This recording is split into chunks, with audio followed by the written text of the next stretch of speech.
ನಮಸ್ಕಾರ. ವಿಶೇಷ ಕಾರ್ಯಕ್ರಮಕ್ಕೆ ಸ್ವಾಗತ. ನಾನು ಸುಧಾ ಗೌಡ.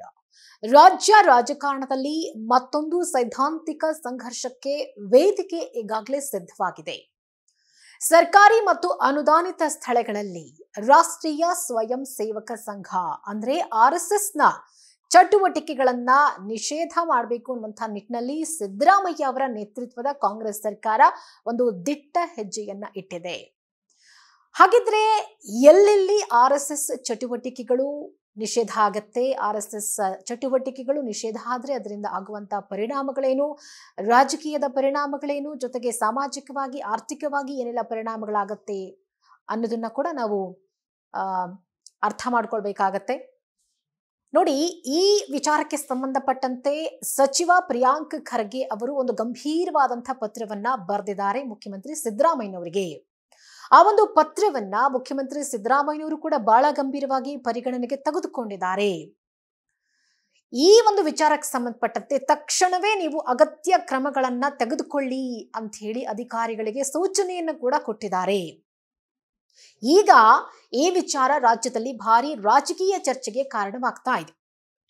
ಸಚಿವ ಪ್ರಿಯಾಂಕ್ ಖರ್ಗೆ ಅವರು ಬರೆದಂತಹ ಪತ್ರದಲ್ಲಿ ಏನಿತ್ತು ಹಾಗಿದ್ರೆ, ಯಾಕೆ ರಾಜ್ಯದಲ್ಲಿ RSS ಚಟುವಟಿಕೆಗಳನ್ನ ನಿಷೇಧ ಮಾಡಬೇಕು ಅಂತ ಹೇಳಿದ್ರು, ಹಾಗಿದ್ರೆ ಅದರಿಂದ ಆಗ್ತಾ ಇರುವಂತಹ ಪರಿಣಾಮಗಳೇನು ಅನ್ನೋದನ್ನ ಕೂಡ ನಾವಿಲ್ಲಿ ಗಮನಿಸಬೇಕಾಗುತ್ತೆ. ಬನ್ನಿ ಹಾಗಿದ್ರೆ ಸಚಿವ ಪ್ರಿಯಾಂಕ್ ಖರ್ಗೆ ಅವರು ಏನೇನ್ ಪತ್ರದಲ್ಲಿ ಮೆನ್ಷನ್ ಮಾಡಿದ್ದಾರೆ ಅಂತ ಹೇಳಿ ನೋಡ್ತಾ ಹೋಗೋಣ. ಮೊದಲಿಗೆ ಗ್ರಾಮೀಣಾಭಿವೃದ್ಧಿ ಮತ್ತು ಪಂಚಾಯತ್ ರಾಜ್ ಸಚಿವ ಪ್ರಿಯಾಂಕ್ ಖರ್ಗೆ ಅವರು ಮುಖ್ಯಮಂತ್ರಿಗಳಿಗೆ ಬರೆದ ಪತ್ರದಲ್ಲಿ RSS ಚಟುವಟಿಕೆಗಳಿಂದ ಸಮಾಜದ ಸ್ವಾಸ್ಥ್ಯದ ಮೇಲೆ ಆಗ್ತಾ ಇರುವಂತಹ ಪರಿಣಾಮಗಳ ಕುರಿತು ಗಂಭೀರವಾದಂತಹ ಒಂದು ಆರೋಪಗಳನ್ನು ಮಾಡಿದ್ದಾರೆ. ಅವರ ಪತ್ರದ ಪ್ರಮುಖ ಬಹಳಷ್ಟು ಅಂಶಗಳನ್ನ ಸಿಎಂ ಸಿದ್ದರಾಮಯ್ಯನವರ ಗಮನಕ್ಕೆ ತರುವಂತಹ ಪ್ರಯತ್ನವನ್ನ ಮಾಡಿದ್ದಾರೆ. ಒಂದು, ದ್ವೇಷ ಮತ್ತು ವಿಭಜನೆಯ ಶಕ್ತಿ. RSS ಒಂದು ವಿಭಜಕ ಶಕ್ತಿ ಆಗಿದೆ. ಜನ ಸಮುದಾಯದಲ್ಲಿ ದ್ವೇಷ ಬಿತ್ತುವಂತ ಕೆಲಸ ಮಾಡ್ತಾ ಇದೆ. ಅಂದ್ರೆ ಜನ ಸಮುದಾಯದಲ್ಲಿ ಈ RSS ದ್ವೇಷ ಬಿತ್ತುವಂತ ಕೆಲಸವನ್ನ ಮಾಡ್ತಾ ಇದೆ, ವಿಭಜನೆಯ ಶಕ್ತಿಯನ್ನ ಹೊಂದಿದೆ ಅನ್ನುವಂತ ಒಂದು ವಿಚಾರ. ಇದು ದೇಶದ ಜಾತ್ಯತೀತ ಮೌಲ್ಯಗಳಿಗೆ ವಿರುದ್ಧವಾಗಿದೆ. ಮಕ್ಕಳು ಮತ್ತು ಯುವಕರೇ ಗುರಿಯಾಗಿರುವಂತದ್ದು ಎರಡನೆಯ ಅಂಶ. ಸರ್ಕಾರಿ ಶಾಲೆಗಳು, ಅನುದಾನಿತ ಶಿಕ್ಷಣ ಸಂಸ್ಥೆಗಳು ಹಾಗೂ ಸಾರ್ವಜನಿಕ ಮೈದಾನಗಳನ್ನು ಬಳಸಿಕೊಂಡು ಶಾಖೆಗಳನ್ನ ನಡೆಸಲಾಗ್ತಾ ಇದೆ. ಅಂದ್ರೆ RSSನ ಬಗ್ಗೆ ಪ್ರಚಾರ ಮಾಡಲಾಗ್ತಾ ಇದೆ. RSS ಹೀಗೆ, RSSಗೆ ಸೇರ್ಕೊಂಡ್ರೆ ಹೀಗಾಗತ್ತೆ ಹಾಗಾಗತ್ತೆ ಅನ್ನುವಂತ ಒಂದಷ್ಟು ಪ್ರಚಾರಗಳು ನಡೀತಾ ಇದೆ. ಅದು ಶಿಕ್ಷಣ ಸಂಸ್ಥೆಗಳಲ್ಲೂ ನಡೀತಾ ಇದೆ. ಸಾರ್ವಜನಿಕ ಮೈದಾನಗಳನ್ನ ಬಳಸಿಕೊಂಡು RSSಗೆ ಸಂಬಂಧಪಟ್ಟಂತ ಸಭೆ ಸಮಾರಂಭಗಳನ್ನ ಮಾಡ್ತಿದ್ದಾರೆ. ಸರ್ಕಾರಿ ಶಾಲೆಗಳು, ಅನುದಾನಿತ ಶಾಲೆಗಳಲ್ಲಿ RSSನ ಒಂದು ಚಟುವಟಿಕೆಗಳನ್ನ ನೀವು ಅಳವಡಿಸ್ಕೊಳ್ಳಿ. RSS ಅನ್ನುವಂಥ ಒಂದು ಕ್ಯಾಂಪ್, ಈಗ NSS ಅನ್ನುವಂಥದ್ದು ಒಂದು ಕ್ಯಾಂಪ್ ಏನಿದೆ, ಅದೇ ರೀತಿ RSSನ ಒಂದು ಕ್ಯಾಂಪ್ ಅನ್ನ ಸೃಷ್ಟಿ ಮಾಡೋ ಪ್ರಯತ್ನ ಮಾಡ್ತಿದ್ದಾರೆ.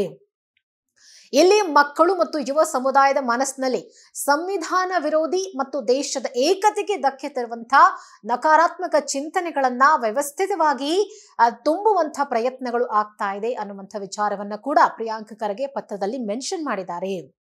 ಇನ್ನು ಮೂರನೆಯದಾಗಿ ಆಕ್ರಮಣಕಾರಿ ಪ್ರದರ್ಶನ. ಅಂದ್ರೆ ಯಾವುದೇ ಪೊಲೀಸ್ ಅನುಮತಿ ಪಡೆಯದೆ ದೊಣ್ಣೆಗಳನ್ನ ಅಂದ್ರೆ ಲಾಠಿಗಳನ್ನ ಹಿಡಿದು ಆಕ್ರಮಣಕಾರಿ ಪ್ರದರ್ಶನಗಳನ್ನ ನಡೆಸುವ ಮೂಲಕ ಮುಗ್ಧ ಮಕ್ಕಳ ಮನಸ್ಸಿನ ಮೇಲೆ ದುಷ್ಪರಿಣಾಮವನ್ನ ಬೀರಲಾಗ್ತಾ ಇದೆ. ನಾಲ್ಕನೇದಾಗಿ ಸರ್ಕಾರಿ ಸ್ಥಳಗಳ ದುರ್ಬಳಕೆ ಆಗ್ತಾ ಇದೆ. ಸರ್ಕಾರಿ ಶಾಲೆಗಳು, ಉದ್ಯಾನವನಗಳು, ಮುಜರಾಯಿ ಇಲಾಖೆಯ ದೇವಸ್ಥಾನಗಳ ಆವರಣ, ಪುರಾತತ್ವ ಇಲಾಖೆಯ ಸ್ಥಳಗಳು ಸೇರಿದ ಹಾಗೆ ಯಾವುದೇ ಸರ್ಕಾರಿ ಜಾಗದಲ್ಲಿ ಶಾಖೆ, ಸಾಂಘಿಕ್ ಅಥವಾ ಬೈಠಕ್ ಅನ್ನ ನಡೆಸೋದಕ್ಕೆ ಅವಕಾಶವನ್ನ ಕೊಡಬಾರದು. ಇವೆಲ್ಲವೂ ಕೂಡ RSSನ ಚಟುವಟಿಕೆಗಳು. RSSನ ಚಟುವಟಿಕೆಗಳು ಅಂತ ಹೇಳಿ ಯಾವುದನ್ನೆಲ್ಲ ಕರೆಯಲಾಗುತ್ತೋ ಅದನ್ನ ಯಾವ್ಯಾವ ಶಿಕ್ಷಣ ಸಂಸ್ಥೆಗಳಲ್ಲಿ, ಯಾವ್ಯಾವ ಕಚೇರಿಗಳಲ್ಲಿ, ಜೊತೆಗೆ ಯಾವ್ಯಾವ ಮೈದಾನಗಳಲ್ಲಿ ಅದನ್ನ ಮಾಡ್ಲಾಗ್ತಾ ಇದ್ದೆಲ್ಲವನ್ನ ನಿಷೇಧ ಮಾಡಬೇಕು. ಎಲ್ಲಾ ಕಾರಣಗಳನ್ನ ಮುಂದಿಟ್ಕೊಂಡು ಸಮಾಜದ ಹಿತದೃಷ್ಟಿಯಿಂದ RSSನ ಚಟುವಟಿಕೆಗಳಿಗೆ ಸರ್ಕಾರಿ ಸ್ಥಳಗಳಲ್ಲಿ ಸಂಪೂರ್ಣ ನಿಷೇಧವನ್ನ ಹೇರಬೇಕು ಅಂತ ಹೇಳಿ ಪ್ರಿಯಾಂಕ್ ಖರ್ಗೆ ತಮ್ಮ ಪತ್ರದಲ್ಲಿ ಆಗ್ರಹ ಮಾಡಿದ್ದಾರೆ. ಅದಕ್ಕೆ ಸಿಎಂ ಸಿದ್ದರಾಮಯ್ಯನವರು ಕೂಡ ತಕ್ಷಣವಾಗಿ ರೆಸ್ಪಾಂಡ್ ಮಾಡಿದ್ದಾರೆ.